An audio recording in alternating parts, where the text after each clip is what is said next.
Un saludo al doctor Alexis Angarita. Mi nombre es Carlos Eduardo de las Flores, estudiante cursante de la materia Patrología. En este momento voy a hacer la lección sobre el tema correspondiente para esta evaluación. Dentro de los estudios de patrología, luego de saber las cosas más elementales sobre el tema, en cuanto a qué es la rama de la teología patrística y en cuanto a qué se encarga el estudio de los padres de la Iglesia, es necesario saber que la patrología esencialmente es esto, el estudio de los padres de la Iglesia. El padre de la Iglesia, a saberse, es ante todo un testigo de la fe. Se llaman así porque son fieles hijos de la Iglesia. Se convirtieron en aquellos que la amaban, defendían y proclamaban, y que estos también proclamaban la ortodoxia de la enseñanza católica. 4 son las características que deben tener los padres de la Iglesia. La primera, santidad de vida. Segunda, tener ortodoxia de la fe, es decir, las enseñanzas que no sean heréticas.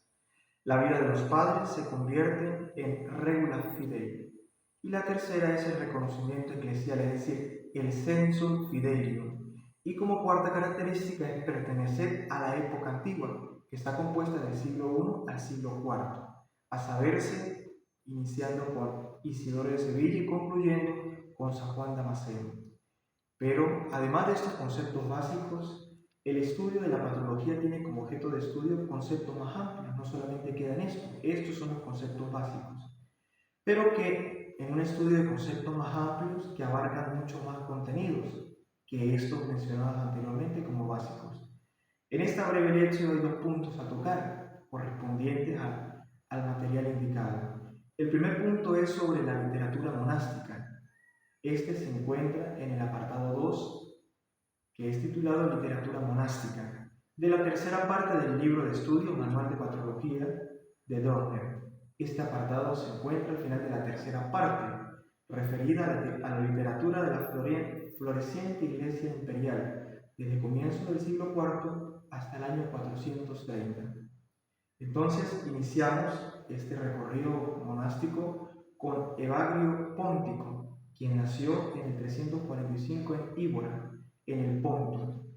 Gregorio de Nicianzo lo ordenó diácono después del 379 y este había recibido una profunda formación teológica y literaria. Este hombre, después de un largo recorrido, murió en el año 399. Durante este tiempo se ganó el necesario sustento como copista y mantuvo estrecho contacto con los otros grandes próceres del monacato en su entorno.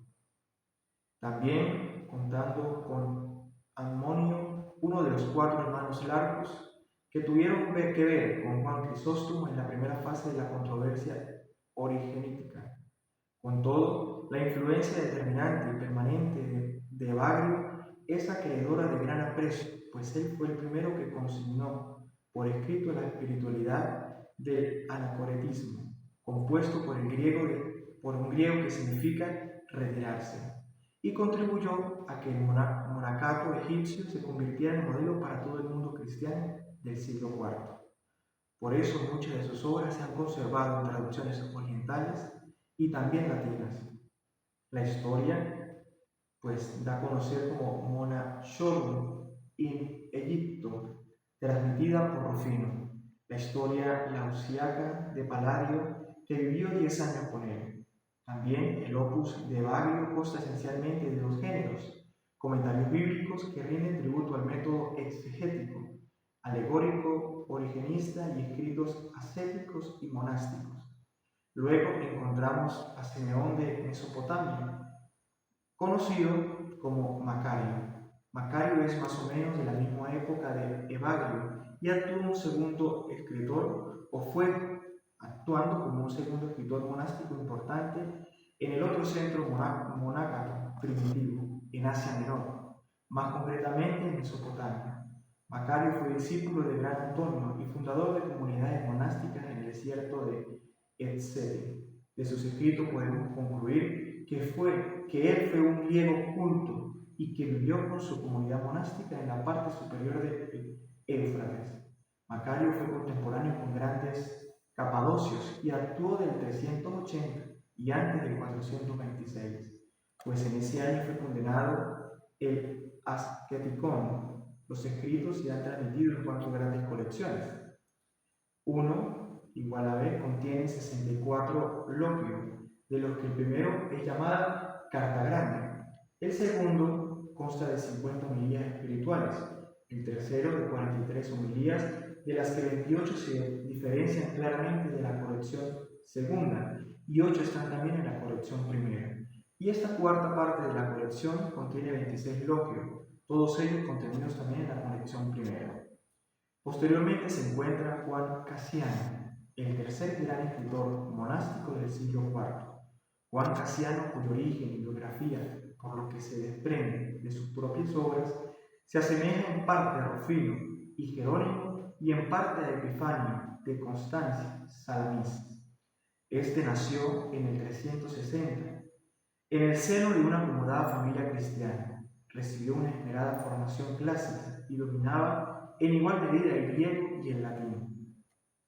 Hacia los años 378 y 380, entró con su amigo Germano en un monasterio situado en las proximidades de la iglesia de la Natividad en Belén. Tiempo después, los dos fueron enviados a Constantinopla, donde Juan Crisóstomo ordenó diácono al residente Cassiano y le confirió la supervisión del tesoro de la catedral. Durante su época monástica, en Massilia escribió Cassiano 3 obras.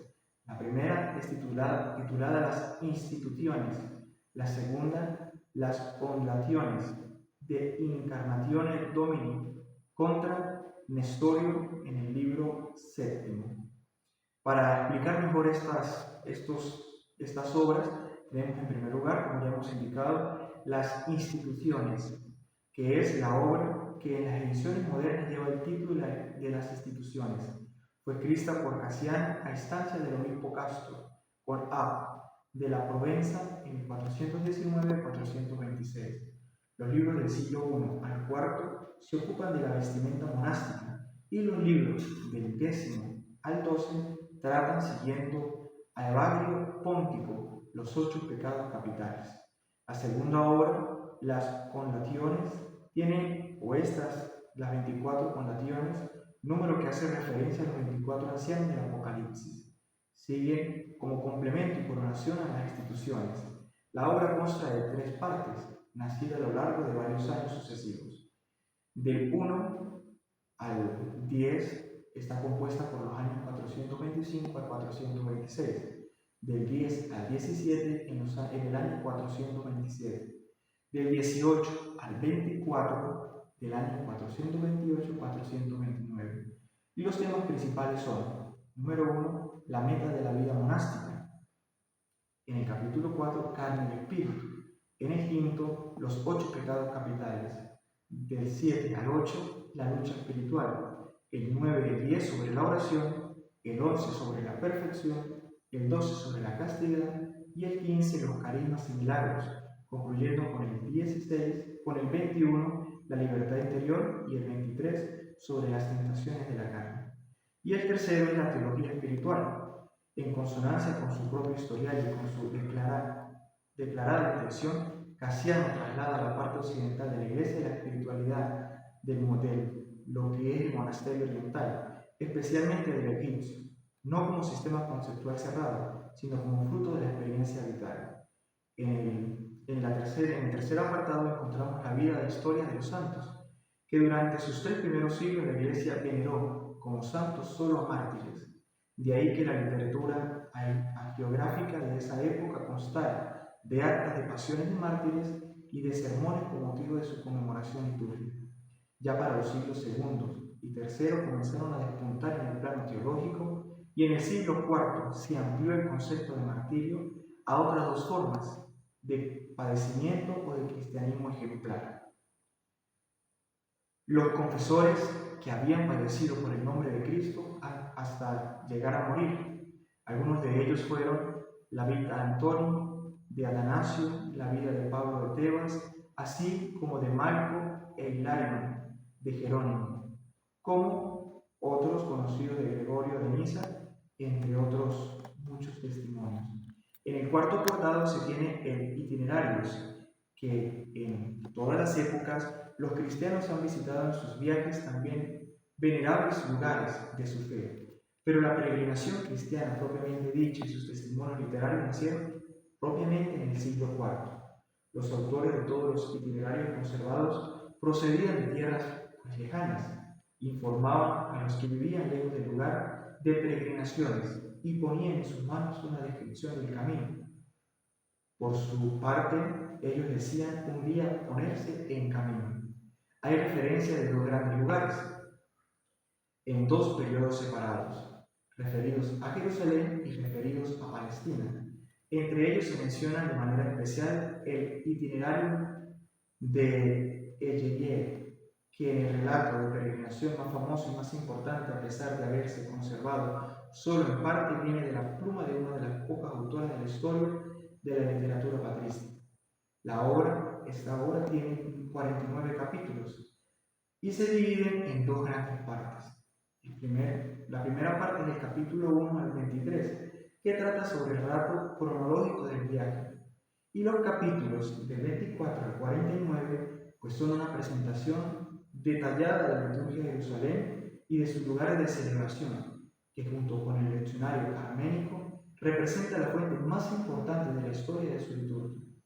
La descripción de la liturgia de Jerusalén contiene el rezo diario de las horas, la liturgia del domingo, celebración de la octava, el ciclo de fiesta de Pascua, desde la Cuaresma, con 8 semanas, hasta Pentecostés, además de los historiadores de los estudios de la liturgia.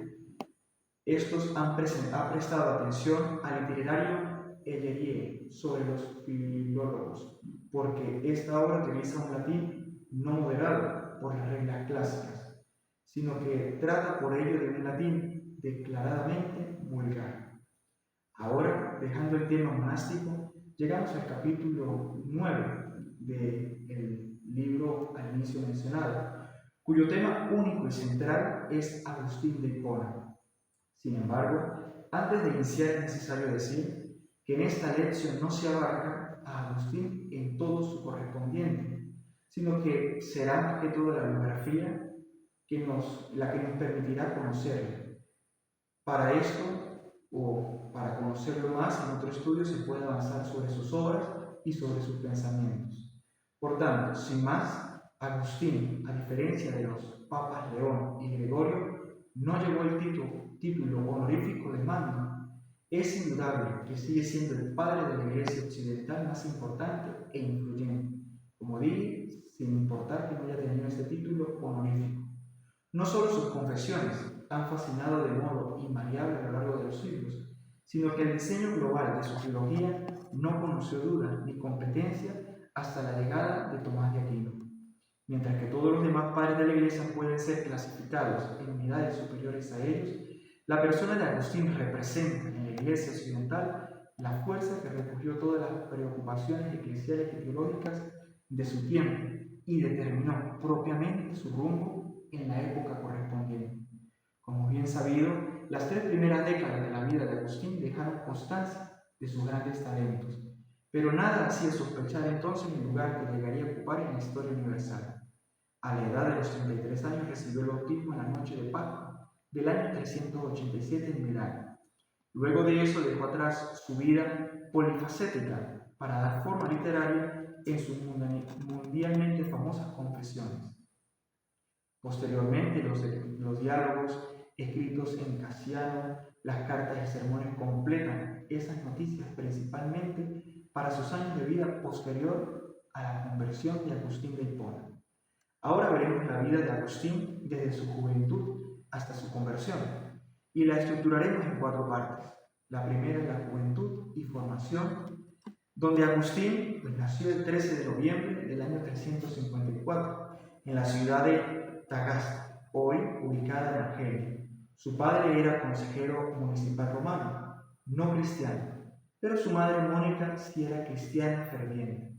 Los padres de Agustín, a pesar de sus limitados medios financieros, ambicionaban para su talentoso hijo la mejor formación escolar posible como requisito indispensable para toda carrera profesional, fuera la de maestro, la de abogado o la de político. Agustín cursó estudio de la dialéctica y la retórica, además de aritmética, música, geometría, astronomía y filosofía.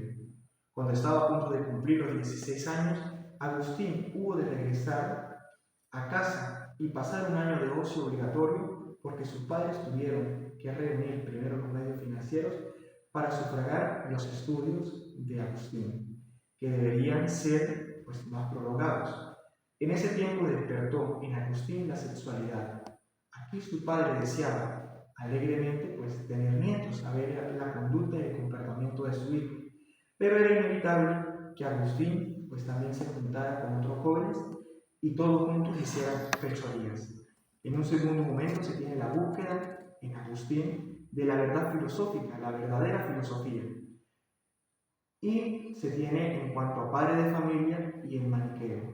Tras una serie de aventuras sexuales poco serias, ya en Tagaste y luego en Cartago, mantuvo al menos desde el 372 al nacimiento de su hijo, cuyo nombre es Adeodato, una relación casi matrimonial con la madre de su hijo, permanente y fiel con esta mujer. Más adelante, cuando no había cumplido aún 19 años, cuando leyó el diálogo Hortensius de Cicerón, del que hoy se conserva más que los fragmentos citados de sus confesiones, este diálogo despertó en él el amor por la sabiduría, es decir, el amor por la filosofía, y cimentó la permanente búsqueda de ella, que le condujo por muchos derroteros equivocados hasta su conversión.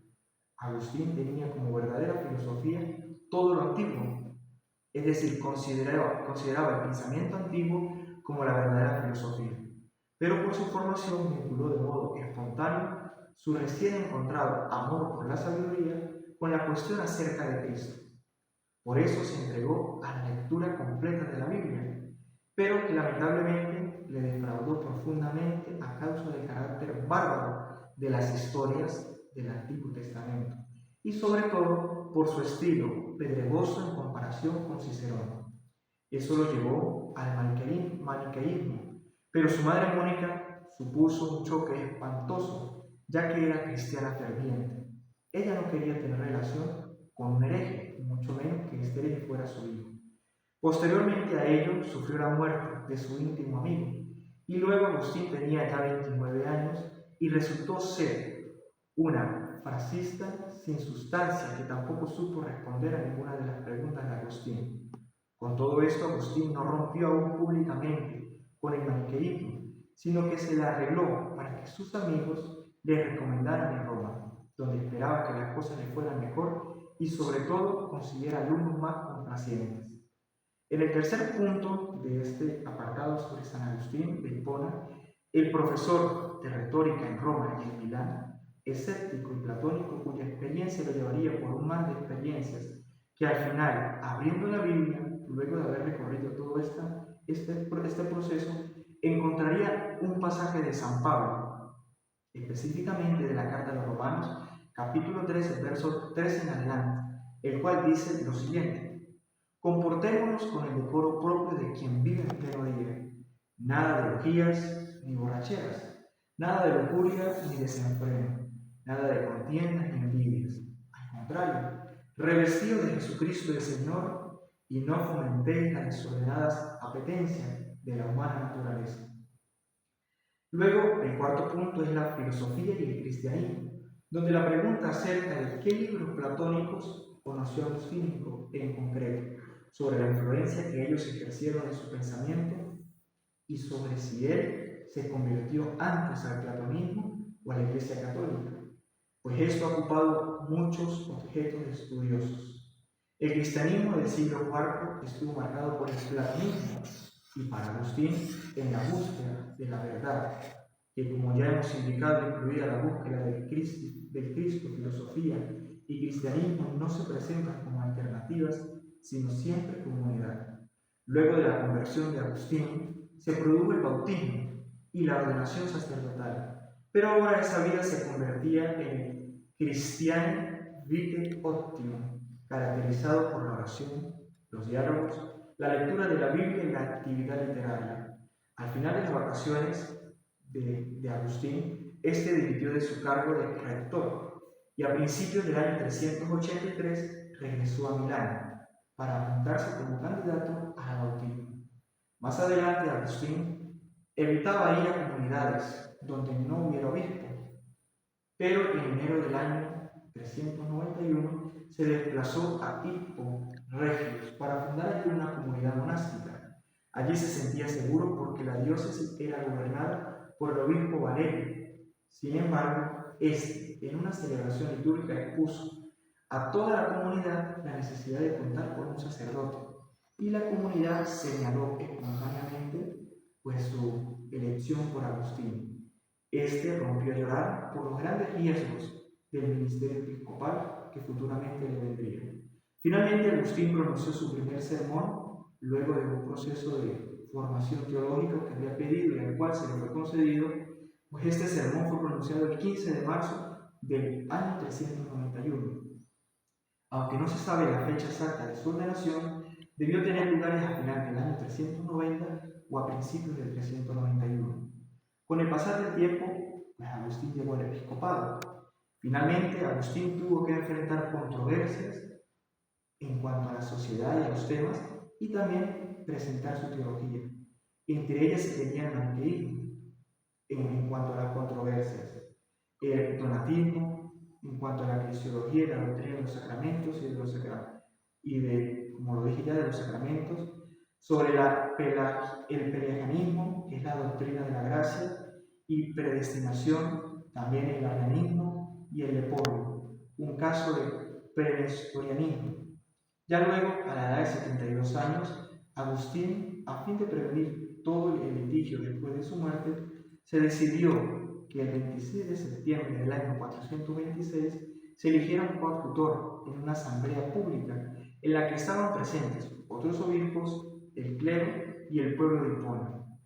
Por eso, Heraclio, designado sucesor de Agustín, siguió siendo sacerdote hasta la muerte de este, y Agustín falleció el 28 de agosto del año 430.